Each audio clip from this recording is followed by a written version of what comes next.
tunggu. Elsa, I butuh bantuan. Yes, I'm sorry, why? Ya, ini untuk Slido-nya ya. Tadi, karena habis ini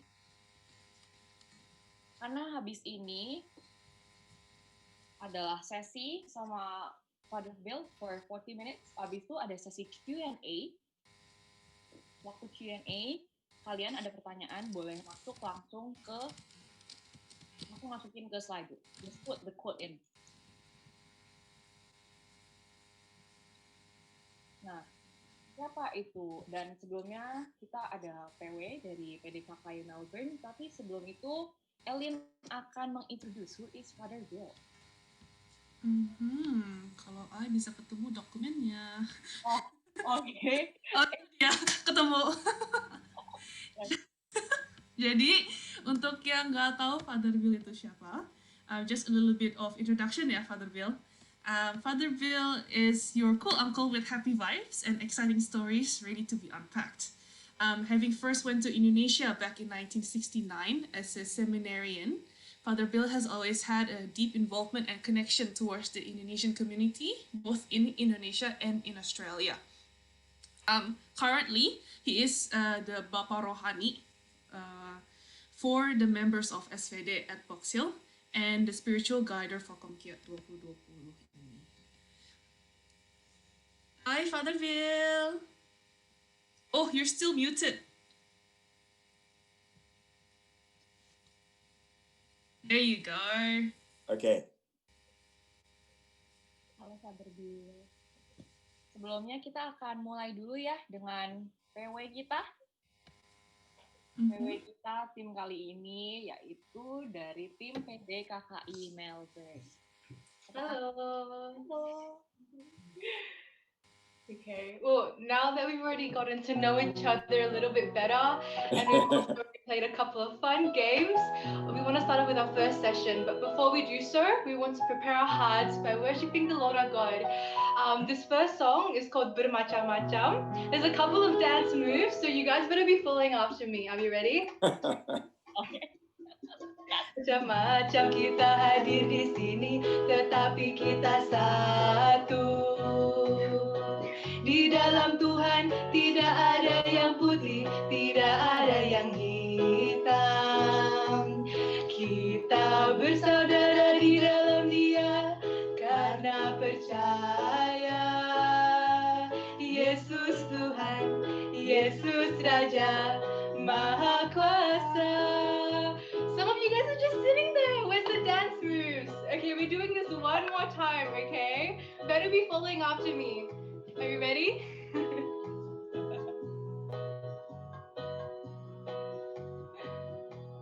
Bermacam-macam. Bermacam-macam kita hadir di sini, tetapi kita satu. Di dalam Tuhan tidak ada yang putih, tidak ada yang hitam. Kita bersaudara di dalam Dia karena percaya. Yesus Tuhan, Yesus Raja, Maha Kuasa. Haleluya. Haleluya.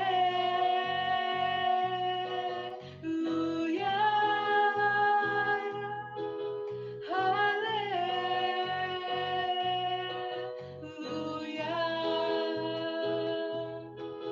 Haleluya.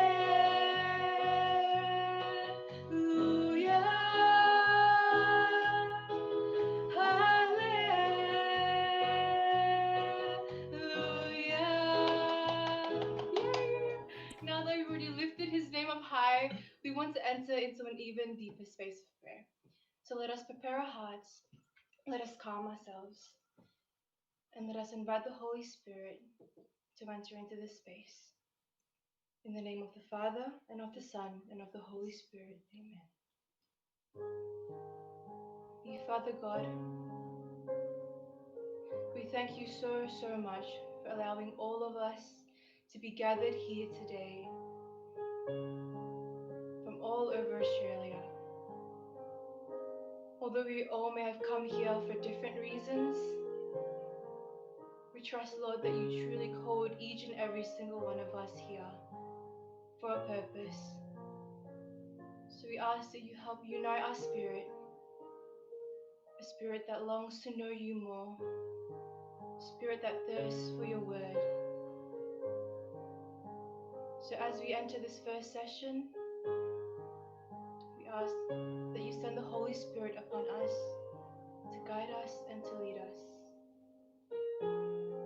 Let us sing this song called Bekerjalah Ya Roh Kudus.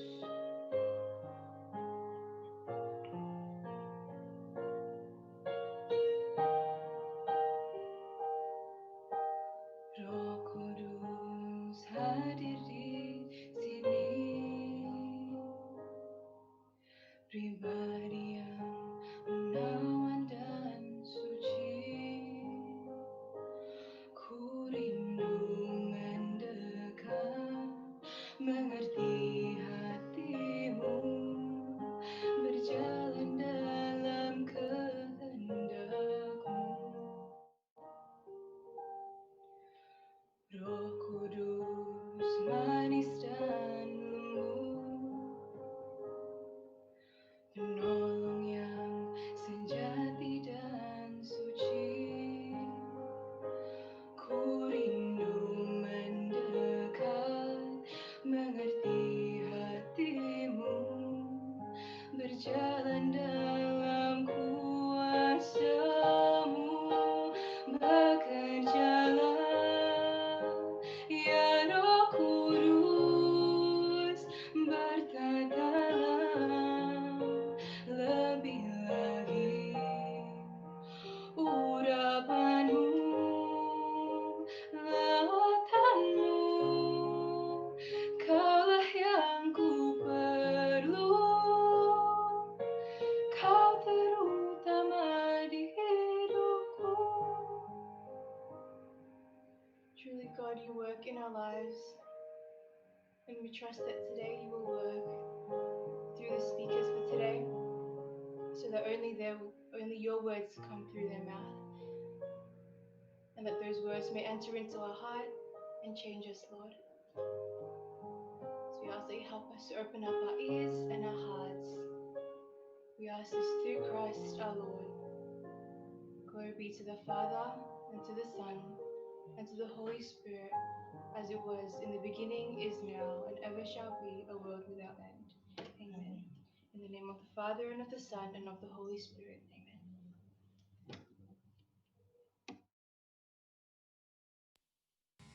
Terima kasih sekali Elva untuk PW-nya pada pagi ini. It was so good. Yaudah, jadi without further ado, let's put Father Bill. Hello. Oh, you're still muted. Okay? Yes. Okay. Terima kasih banyak, Ellen. Saudara-saudari yang saya kasih dalam Kristus, dengan senang hati saya duduk di kamar saya di Box Hill dan langsung berbicara dengan, saya tidak tahu berapa banyak, saya kira lebih dari 100 orang di banyak tempat di Australia. Nah, pagi ini saya mau berbicara sedikit tentang identitas kita. Identitas kita. Sebentar, Dr. Richard akan berbicara mengenai identitas manusia, dan dia akan berbicara sebagai dokter mengenai hal-hal yang berhubung dengan identitas, hal-hal psikologis dan lain-lain. Tapi pagi ini saya mau berbicara mengenai identitas rohani kita sebagai pengikut Yesus. Sebagai pengikut Yesus, bagaimana identitas saya? Bagaimana identitas saya dibentuk? Bagaimana? Bagaimana saya dapat membentuk, membangun, mengembangkan identitas saya sebagai pengikut Yesus yang setia? Nah, dalam Injil Matius bab ke-13, Yesus berkata, siapa yang bertelinga, sebaiknya dia mendengar. Tapi sebenarnya Yesus juga bisa berkata, siapa yang mempunyai mata, hendaklah ia melihat. Siapa yang berotak, hendaklah ia memakai otak itu. Siapa yang bertalenta, mempergunakannya. Siapa yang bertenaga atau berkuasa, mempergunakannya.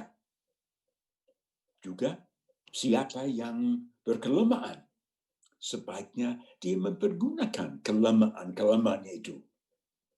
Siapa yang mempunyai hati besar, jadikanlah hatimu itu motivatormu. Dan siapa yang berakal sehat, mempergunakanlah akal sehat itu. Seorang yang bijaksana yang beragama Kristen, Katolik, akan berusaha mempergunakan karunia-karunia yang diberikan Allah kepadanya. Allah telah memberikan begitu banyak karunia kepada kita lewat Roh Kudus. Banyak sekali. Dan kita diundang mempergunakan apa yang diberikan Allah kepada kita, apa yang diberikan oleh Roh Kudus, supaya identitas rohani kita betul dapat berkembang dan dapat jadikan kita anak Allah sesuai dengan gambaran Allah bagi kita, sesuai dengan harapan Allah bisa dikatakan. Allah sangat mengasihi kita. Allah memberikan bakat kepada kita. Allah memberikan kepada kita apa yang dibutuhkan kita supaya kita dapat mengikutinya dengan setia. Ini pasti. Ini bukan fantasi saja. Bukan fantasi, sama sekali tidak. Tapi ini benar. Dan yang penting bagi kita ialah kita bersikap seperti Yesus. Bersikap seperti Yesus. Dan bagaimana kita bisa tahu? Bagaimana kita tahu bagaimana saya bisa bersikap seperti Yesus? Sebenarnya ini tidak terlalu sulit. Yang penting kita membuka kitab suci kita. Kita melihat apa yang dibuat oleh Yesus. Kita mendengar apa yang dikatakan oleh Yesus. Dan kita merenungkannya. Kita pakai akal sehat yang dikurniakan oleh Roh Kudus kepada kita. Akal sehat yang dipengaruhi oleh iman kita, oleh pengalaman hidup kita. Kadang-kadang ada orang yang bertanya kepada saya, Pastor Bill, apa sebab Pastor Bill menjadi seorang misionaris? Lalu saya selalu ceritakan begini. Saya berbicara mengenai Santo Franciscus Xaverius. Santo Franciscus Xaverius adalah misionaris yang paling hebat. Yang hidup 400-500 tahun yang lalu. Yang anggota dari Sindikat Yesus, SJ. Dan dia diutus dari Eropa ke Asia. Dan dia pergi tentu dengan kapal kecil sampai di India, sampai Malaysia, sampai Indonesia, sampai kalau saya tidak salah sampai Jepang, sampai Macau, sampai China. Dan seandainya kita bertanya seandainya Santo Franciscus Xaverius masuk tempat kita ini hari ini, dan kita bertanya, Santo Franciscus, apa sebab engkau menjadi misionaris? Pasti Santo Franciscus akan menjawab, begini, saya harus menjadi misionaris supaya saya bisa baptiskan sebanyak mungkin orang. Karena hanya orang yang dibaptis secara Katolik akan masuk surga. Dan karena itu saya wajib membaptiskan sebanyak mungkin orang. Karena dia takut bahwa kalau tidak, banyak sekali akan masuk neraka. Inilah kepercayaan dia, Dan justru karena itu, dia menjadi misionaris untuk tobatkan, untuk baptiskan sebanyak mungkin orang.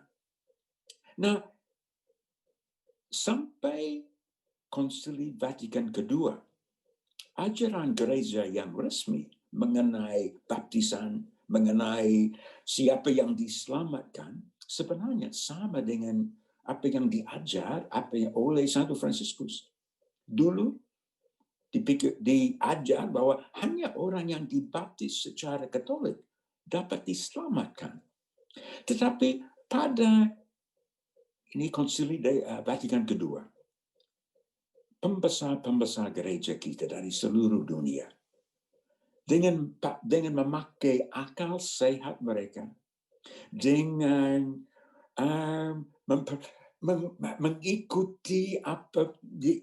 mengikuti pengalaman mereka, belajar dari pengalaman mereka, mereka sadar bahwa itu tidak masuk akal. Bahwa tidak masuk akal bahwa Tuhan Allah akan menciptakan jutaan manusia dan mengatakan, saya mengasihi kamu semua. Tetapi minta maaf, hanya beberapa akan masuk surga. Hanya mereka yang dibaptis secara Katolik. Yang lain masuk neraka semua. Tidak masuk akal. Dan akhirnya pada Konsili Vatikan kedua, ini gereja ubah ajarannya. Dan tidak mengajar itu lagi. Nah, berhubung dengan itu, kalau seorang bertanya kepada saya, apa sebab Pater Bill mau menjadi misionaris? Saya jawab, entah orang masuk surga atau tidak, itu urusan Tuhan. Saya tidak campur dan tidak bisa. Sebenarnya saya tidak tahu apa mengenai siapa yang masuk surga atau tidak.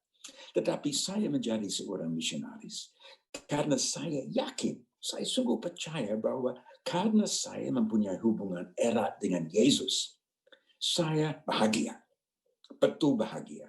Dan saya ingin supaya sebanyak mungkin orang di dunia ini bahagia. Dan saya yakin bahwa yang memastikan kebahagiaan manusia adalah hubungan erat dengan Yesus. Dan justru karena itu saya mau menyampaikan kabar gembira mengenai Yesus kepada sebanyak mungkin orang. Membahagiakan orang. Nah, bagaimana hubungan ini, apa yang saya katakan sekarang, dengan identitas? Saya punya identitas berkembang berhubungan dengan hubungan saya dengan Yesus. Makin dekat Yesus, makin matang, makin dewasa identitas saya sebagai orang Kristen, orang Katolik. Ini jelas sekali bagi saya. Makin dekat Yesus, makin matang identitas saya. Nah, sebagai orang yang yakin bahwa Yesus ada di samping saya, selalu di samping saya juga sadar bahwa ada banyak hal di dunia ini yang saya tidak mengerti.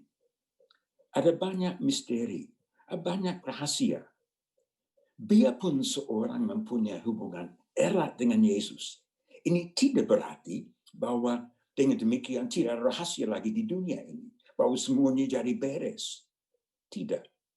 Tetap ada rahasia.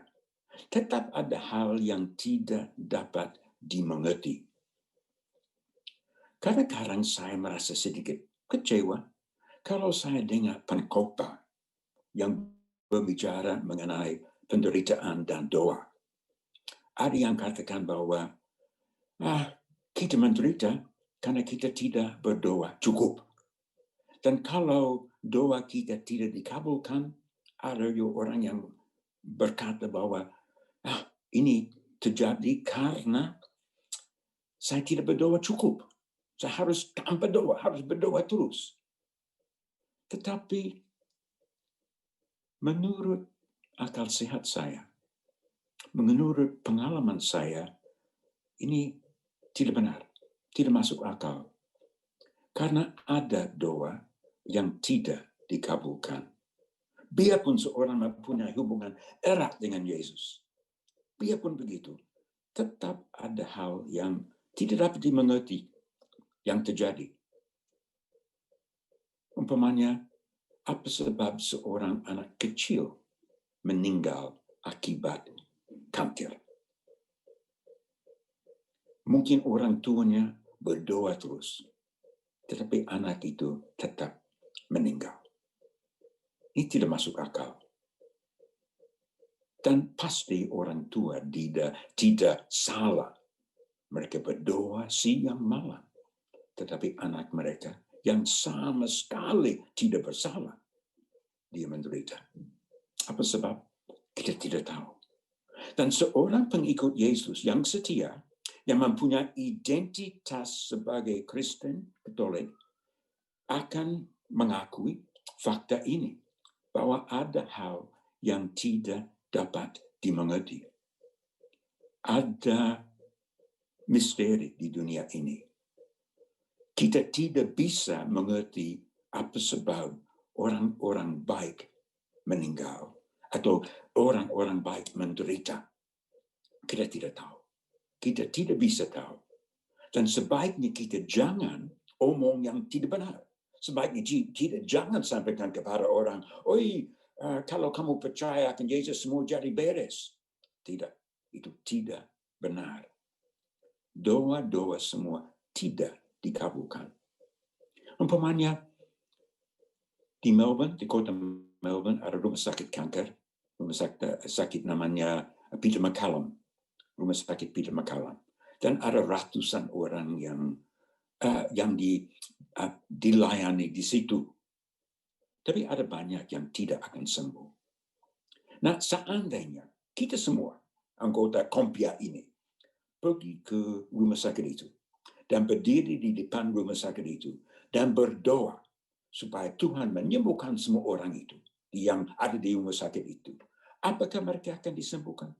Saya kira tidak. Saya kira tidak. Ini tidak akan jadi. Jadi, ya, seorang yang mengikuti Yesus dengan setia akan mengakui fakta ini, bahwa ada hal yang tidak dapat dimengerti. Jadi kita tidak tipu orang lain. Kita tidak tipu dan berkatakan, oh kalau percaya semua beres. Tidak. Dalam bahasa Jawa ada satu istilah yang bagus. Tepo seliro. Tepo seliro. Tepo seliro artinya dalam bahasa Inggris, walking in someone else's shoes. Walking in someone else's shoes. Tepo seliro. Nah, kita percaya bahwa dengan kedatangan Yesus ke dunia ini, Tuhan Allah sendiri tepo seliro kita. Allah ada di samping kita, bersama kita. Jadi, kalau kita mau melukiskan Allah, kalau kita mau memberi gambaran kepada orang lain tentang Allah, kita bisa katakan bahwa Allah dialah yang menciptakan dunia. Oke, baik. Allah Maha Kuasa. Baik, ini semua bisa, itu bisa katakan demikian. Tetapi mungkin lebih berguna kalau kita mengatakan bahwa Allah ada di samping saya. Allah ada bersama saya. Dalam penderitaan saya, Allah ada bersama saya. Allah tidak menghilangkan penderitaan saya. Tidak. Dia tidak mengambil beban hidup saya. Tapi dia turut memikul beban itu. Allah beserta kita. Dan tentu itulah Allah beserta kita adalah nama Yesus, Emmanuel, bukan? Allah beserta kita. Jadi seorang yang mempunyai beridentitas Kristen Katolik akan menyadari kebenaran ini. Allah tidak selalu mengatasi segala sesuatu, tapi Allah ada bersama kita. Dan tentu kita tahu bahwa pada waktu Yesus disalibkan, doanya juga tidak dikabulkan. Apakah Yesus mau disalibkan? Apakah Yesus sendiri mau menderita? Sebenarnya tidak. Kita tahu bahwa dia hampir putus asa waktu dia disalibkan. My God, why have you forsaken me? Itulah satu doa yang ngeri sekali, doa putus asa. Tapi akhirnya dia menyerahkan diri. Dan kita diundang menyerahkan diri kepada Tuhan. Dan dengan itu sebagai orang yang menyerahkan diri, saya kembangkan identitas Kristen Katolik saya. Saya menjadi seorang yang sungguh menyerahkan diri. Saya memberikan diri saya kepada Tuhan karena saya yakin Tuhan memberikan kepada saya apa yang dibutuhkan saya supaya saya dapat bahagia. Beberapa tahun lalu, ketika saya masih di Flores, saya mempunyai seorang teman, seorang bapak tua yang sudah meninggal. Namanya Om Degar. Dan dia seorang yang sederhana sekali. Mungkin dia butuh huruf, saya tidak tahu. Tapi dia bersama istrinya tinggal di satu pondok kecil sekali di kebun mereka, jauh dari kampung. Dan biasanya saya pergi kunjungi dia. Setiap bulan mungkin pergi kunjungi dia. Dan kadang-kadang saya hanya duduk bersama dia, tapi hampir selalu dia berbicara tentang hal-hal yang istimewa. Dia seorang yang sederhana tetapi pembicaraannya istimewa. Saya ingat satu kali, beberapa tahun, 2 tahun lalu mungkin, saya pergi ke rumahnya dan saya melihat dia duduk di muka pondoknya dan dia senyum. Lalu saya tanya dia, Om, kenapa Om senyum pagi ini? Dan dia menjawab, kenapa tidak senyum?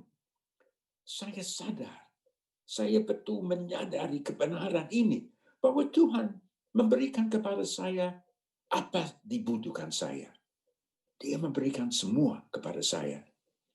Dalam hati saya tertawa sedikit, karena Om tidak punya apa-apa. Di pondoknya ada satu kursi saja. Dan saya kira itu dipakai oleh saya saja yang ke rumahnya, kunjungi dia. Dia biasanya duduk di lantai saja bersama istrinya. Dia pakai sandal Jepang. Itu saja. Tidak punya sepatu. Dia punya kain lipat. Itu sarung. Itu dia pakai. Satu saja. 2 baju mungkin. Tapi selain dari itu tidak apa-apa. Tetapi sebagai orang yang beriman, dia sungguh percaya, sungguh yakin Tuhan memberikan kepadanya apa yang dibutuhkannya. Tidak ada kebutuhan lain. Tidak ada kebutuhan lain.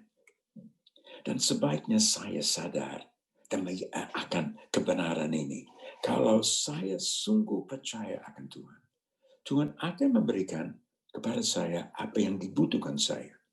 Tapi ini tidak berarti bahwa apa yang diminta saya selalu menerima. Tidak. Tapi sama seperti saya yakin Tuhan memberikan kepada saya apa yang dibutuhkan saya juga yakin bahwa kalau saya mau bersikap seperti Yesus, yang paling penting ialah bahwa saya bersikap rela memberi. Yesus bersikap rela memberi, dia memberikan seluruh hidupnya bagi kita. Dan kita juga diundang oleh Yesus mengikuti teladannya dan menjadi orang yang bersikap rela memberi. Bersikap rela memberi. Tetapi kita rela memberi apa? ini kadang-kadang ini tidak gampang untuk tahu apa yang kita harus beri. Tuhan Yesus berkata, beri dan kamu akan menerima. Dia beri, dia katakan beri. Nah, bagi saya selalu merasa berat kalau bertemu dengan pengemis, dan kita tahu di kota Melbourne, di pusat, di CBD ada banyak pengemis. Saya selalu rasa sulit. Saya tidak tahu apakah saya harus beri atau tidak. Ya, dan saya ingat waktu saya di Sydney, saya biasanya merayakan misa untuk Catholic Indonesian Community waktu itu di Newtown, di Sydney. Dan habis misa, misalnya tengah hari, saya biasanya pergi ke satu tempat untuk makan siang habis misa. Dan saya biasanya lewat di satu taman, satu park. Dan selalu di park itu, di taman itu, ada beberapa orang pengemis. Selalu ada. Dan mereka selalu minta uang dari saya. Selalu. Kadang-kadang saya ingat apa yang dikatakan oleh Yesus. Lalu saya memberikan sesuatu. Tetapi saya bisa cium bau alkohol. Dan saya tahu dengan pasti mereka akan pakai uang saya untuk beli alkohol. Lalu saya pikir, guna apa saya kasih mereka uang itu? Lalu minggu berikutnya mungkin saya ambil keputusan saya tidak akan kasih. Lalu saya ingat bahwa Yesus berkata, beri. Dia tidak berkata, beri kepada setiap orang yang meminta, tetapi kecuali orang yang mau pakai uang yang mereka terima untuk beli alkohol. Tuhan Yesus tidak pernah berkata demikian. Nah, pada waktu itu, ini beberapa tahun lalu sekarang, saya juga menjadi anggota satu kelompok sharing kitab suci. Dan di dalam kelompok kami biasanya bertemu tiap minggu, dalam kelompok kami ada seorang dokter kesehatan. Dan kebetulan pada satu malam kami duduk sharingkan Injil mengenai beri, mengenai apa yang dikatakan oleh Yesus, beri kepada siapa yang minta, beri. Lalu saya sampaikan kesulitan saya ini, masalah ini kepada mereka. Lalu si dokter itu diangkat tangan. Dia bilang, Pastor Bill keliru dalam hal ini. Lalu saya bilang, maksudnya apa? Bagaimana? Beri penjelasan, tolong beri penjelasan Pak Dokter. Lalu dia bilang, begini dokter, begini Pak, saya seorang dokter kesehatan. Seandainya seorang pasien masuk klinik saya dan bilang, dokter, saya mau dapat obat ini. Apakah saya akan langsung kasih dokter obat itu kepada si pasien itu? Tidak. Saya mendengar permohonannya, tetapi mungkin saya dengan mempergunakan akal sehat saya dan pengetahuan saya, keahlian saya akan ambil keputusan supaya saya memberikan sesuatu yang lain, bukan yang diminta. Orang itu minta obat ini, tapi saya bilang, baik, saya mendengar apa yang diminta Bapak atau Ibu, tapi saya kasih ini. Atau mungkin saya kasih nasihat saja. Mungkin saya tidak kasih apa-apa, karena mungkin dia tidak membutuhkan obat itu sebenarnya. Dan dia bilang, saya anjurkan supaya Pastor Bill juga buat demikian. Kalau ada orang yang minta, pikir baik-baik dulu. Selalu memberikan sesuatu. Tetapi Tuhan Yesus tidak berkata bahwa kita wajib memberikan apa yang diminta. Kita wajib memberikan sesuatu. Jadi kalau ada orang yang minta uang untuk apa saja, dan kalau Pastor Bill rasa itu kurang begitu tepat, dan memberikan sesuatu yang lain, okay. Mungkin orang itu tidak senang, tapi sudah, itu urusan dia. Itu bukan tugas kita untuk menyenangkan semua orang di dunia ini. Itu tidak mungkin. Kita wajib memberikan sesuatu. Mungkin kita memberi nasihat, mungkin kita hanya duduk saja beberapa waktu bersama orang itu, memberikan waktu. Mungkin kita berdoa. Mungkin kita memberikan uang. Mungkin kita beri makanan. Mungkin. Tapi pakai akal sehat dulu. Dan jadi kita wajib bersikap rela memberi. sesuai dengan apa yang diajar oleh Yesus, sesuai dengan teladan Yesus. Kita beri apa yang dapat membangunkan orang, dapat membantu orang. Ya. Dan dengan demikian, identitas kita sebagai Katolik, Kristen, pengikut Yesus akan berkembang. Ada cerita mengenai harimau dan ayam. Nah, menurut orang yang ceritakan cerita ini, ada seorang yang diberikan seekor harimau kecil, hampir sebesar kucing. Dan orang yang menjadi pemilik harimau itu, setiap hari dia kasih makan.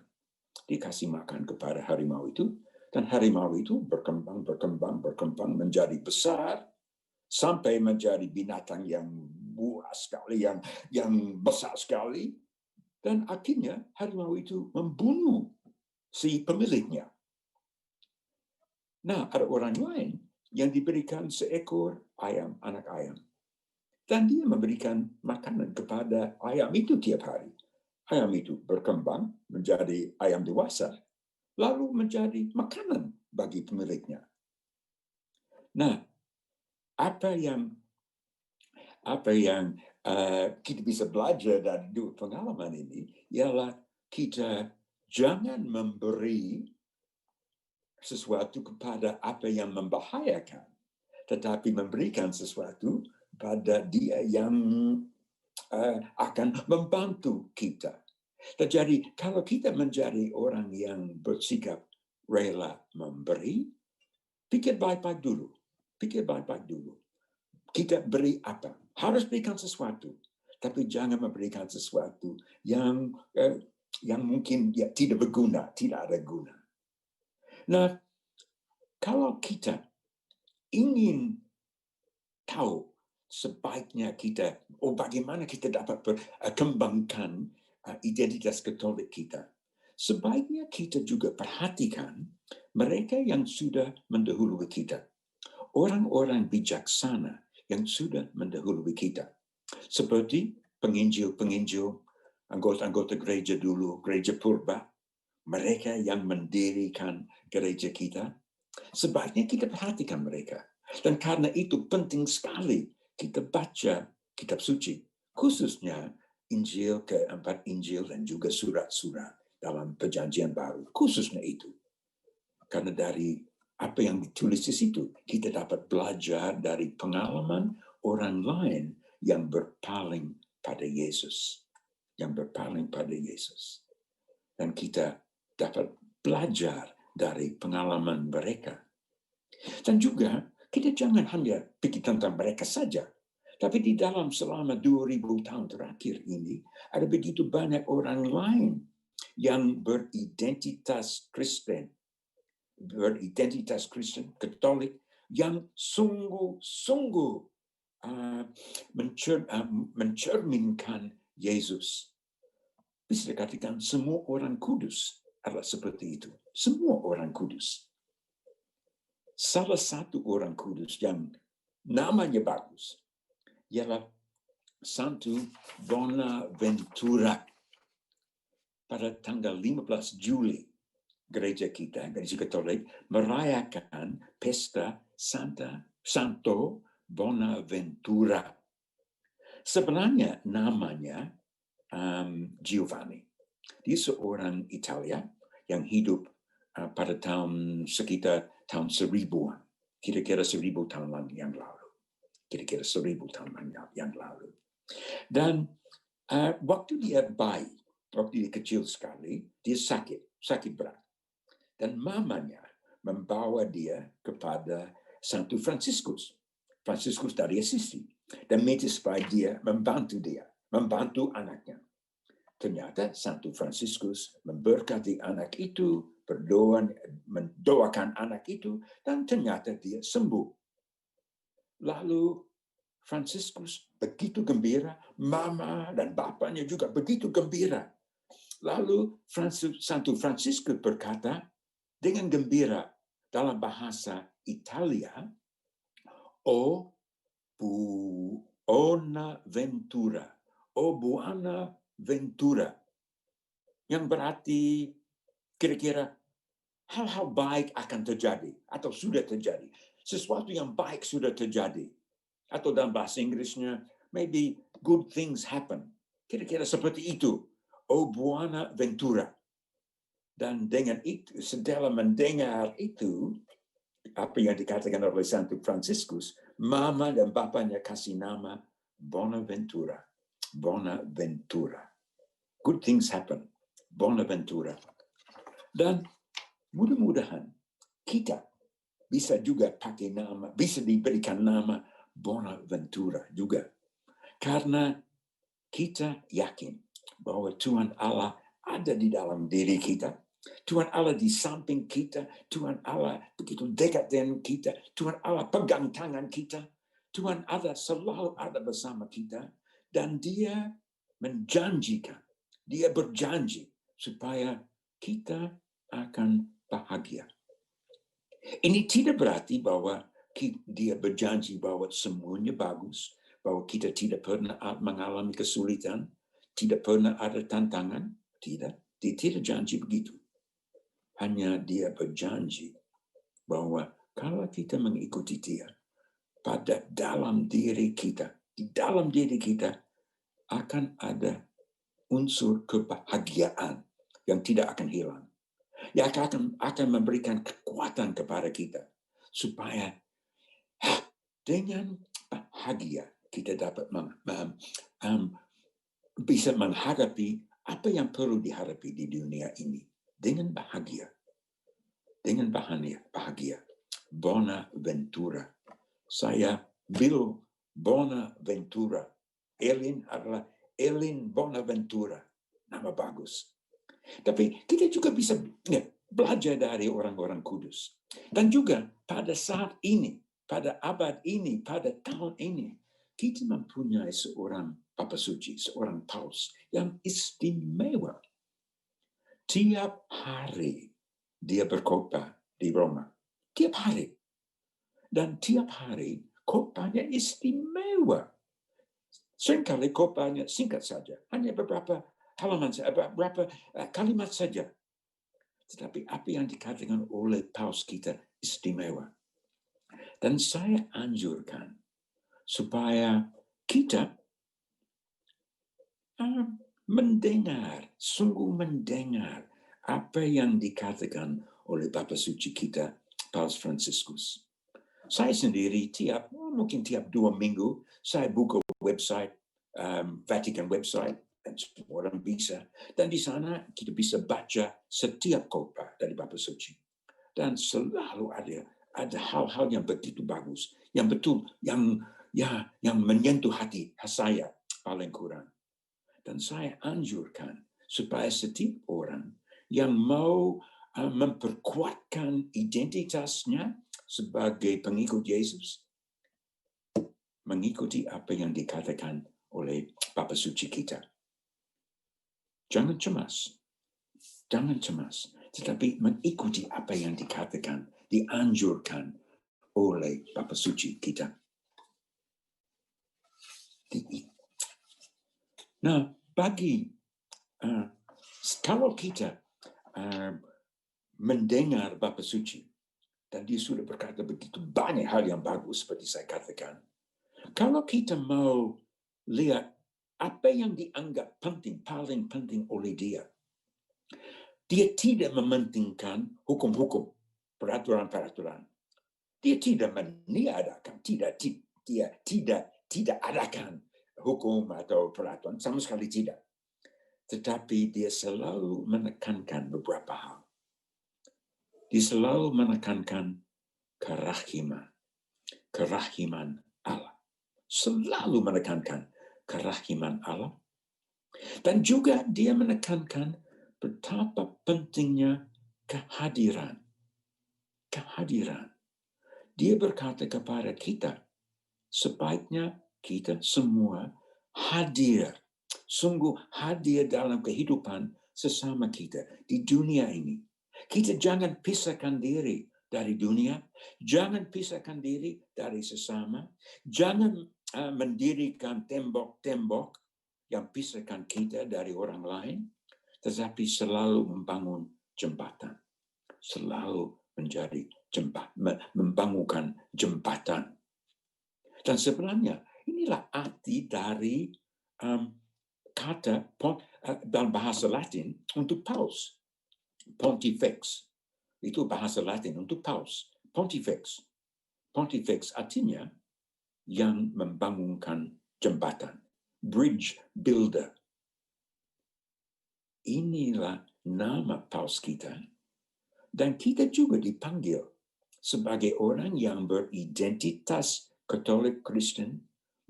Kita dipanggil menjadi orang yang menghubungkan orang lain, yang mendekati orang lain. Dan khususnya, Papa Suci kita selalu mementingkan orang-orang kecil, orang-orang yang disingkirkan dalam masyarakat, orang-orang bisa dikatakan di luar masyarakat. Tuhan Yesus selalu mementingkan mereka. Dan kita juga dipanggil begitu. Kita dipanggil menjadi orang yang build bridges, yang membangunkan jembatan di antara semua orang, yang semua orang, tapi khususnya membangunkan jembatan bersama kita dengan orang-orang yang betul menderita, orang kecil, di mana saja mereka berada. Beberapa, mungkin hampir 3.000 tahun yang lalu, ada seorang nabi di Israel namanya Zekaria. Dan dia berkata, dan ini dalam kitab suci, dalam kitab Zekaria, dia ditulis dalam bab ke-8 tulisannya, bukunya. Pada waktu itu, dia berbicara mengenai masa depan. Pada waktu itu, 10 orang dari berbagai-bagai bangsa dan bahasa akan memegang kuat-kuat punca jubah seorang yang beriman dengan berkata, kami mau pergi menyertai kamu, sebab telah kami dengar bahwa Allah menyertai kamu. Kami mau pergi menyertai kamu, sebab telah kami dengar bahwa Allah menyertai kamu. Harapan saya dan doa saya ialah bahwa setiap orang yang beridentitas sebagai Katolik, Kristen Katolik, akan mewujudkan kehadiran Allah. Akan menunjukkan kepada dunia ini Allah.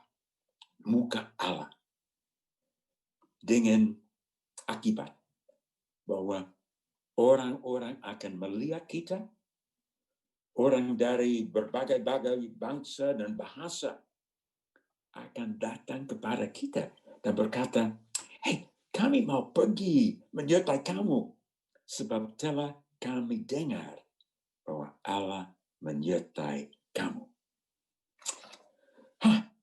Saya kira mungkin ini sudah cukup dari saya. Terima kasih banyak. Dan mudah-mudahan saya sudah tanam 1 atau 2 buah pikiran yang mungkin berguna. Saya harap begitu. Dan saya berjanji bahwa saya mendampingi semua peserta Komkia dengan doa saya. Terima kasih banyak. Terima kasih banyak Father Bill for the session. I personally learned a lot from that just now as well, and there were some questions that I get to answer by myself because of that sharing that you did. Kayaknya kita masuk ke breakout room, and then we will just what's up guys? Kita masuk ke breakout room masing-masing, dan juga fasilitator ada 3 question yang kemarin ini sudah Father Bill kirim ke kita to discuss in our breakout rooms for the next 10 minutes or so. And it's just gonna be a quick one, so we should be back by 12:30